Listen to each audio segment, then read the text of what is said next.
game, and a timeout taken by LSU as this has become a scoring drought by the Tigers.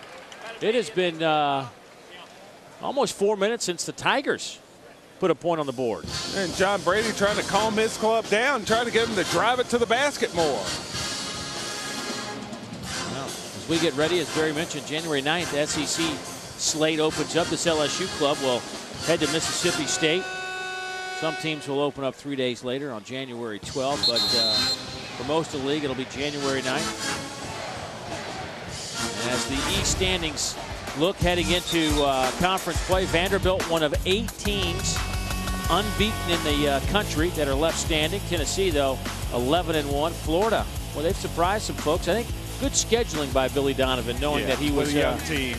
He has played some games to get his team ready for conference play. And over in the West, Ole Miss, how about the job they've done? They won again last night. They pounded Southern Miss.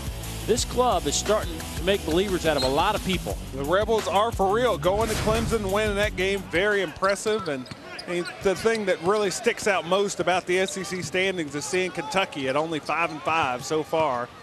Wildcats trying to find it, trying to put it together. Temple, bounce pass. Hit the leg of Smith. That'll be the 4th LSU turnover today. Threw it to the big guy, 25 feet from the basket. Randolph gets the rebound. Boy, they've done LSU. You talked about it, Barry. They have to protect the glass at the other end. If Washington gets second and third opportunities, that'll be a long day, but they haven't given up those chances yet. Yeah, just one little sequence off a missed foul shot, but Washington had some opportunities, but otherwise LSU's done a nice job on the boards. They just bogged down offensively here lately. Randolph working on Wolfinger and hits the deck hard underneath, and he'll step to the free throw line. That foul will go against Joe Wolfinger. Timeout on the floor. 17-9, LSU still out in front. Back to Baton Rouge in a moment. Oh, Christmas tree, thy leaves are so unchanging. Not only green when summer's here, but also when it's cold and drear. Oh, Christmas tree, oh, Christmas tree, thy leaves are so unchanging. ABC, your NBA destination for a Christmas Day doubleheader. Catch Heat Cavs and Suns Lakers.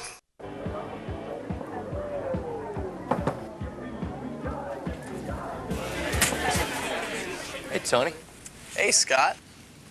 Just finished up the show. Guess I'm gonna head on out of here. Cool. Go home watching some television or something. All right, enjoy.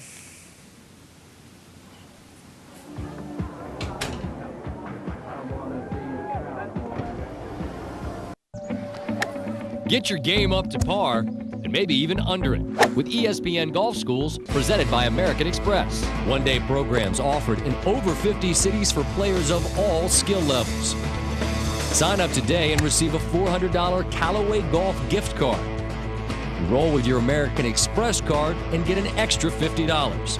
Log on to ESPNGolfSchools.com or call 1-800-642-5528. LSU leading Washington 17-9, 10:30 to go here in the opening half from Baton Rouge, Louisiana. Now don't forget, folks, this is a change. For some of you that were hoping to see Missouri at Mississippi State after this game today, there has been a change in plans because the Bulldog football team playing in their bowl game this afternoon. That game has been moved to tomorrow beginning at 1 o'clock Eastern, noon Central Time, and it's on our sister station, Sports South, not FSN South, as originally scheduled today. It was supposed to be our second game of our doubleheader today, Barry, just so you know, and tomorrow it'll be on at 1 o'clock Eastern on Sports South, so check it out. Good matchup. Yeah, very good matchup with Mike Anderson bringing the Missouri Tigers. Mike Anderson, of course, the former assistant at Arkansas, to Nolan Richardson, doing a really nice job with those Missouri Tigers. And a rematch of last year's game at Missouri was a fantastic game. Went down to the wire, but Mississippi State couldn't pull it off down the stretch. So should be a good one. That'll be 1 o'clock tomorrow. And the Dogs, much like LSU, they played a very difficult schedule early on and had a tough time against a tough schedule. Look at the shooting in the last 5 minutes of this game for LSU. They have yet to hit from the field. Appleby's been quiet today, the three-point specialist. 0 for 2 from behind. Randolph got away with a carry. No, he did not. No. That will be a carry, and Washington will have the basketball. That'll be 8 LSU turnovers. Check that 5. Check that 5 LSU turnovers. Nice defense by Overton, stepping in there on Anthony Randolph, forcing that turnover.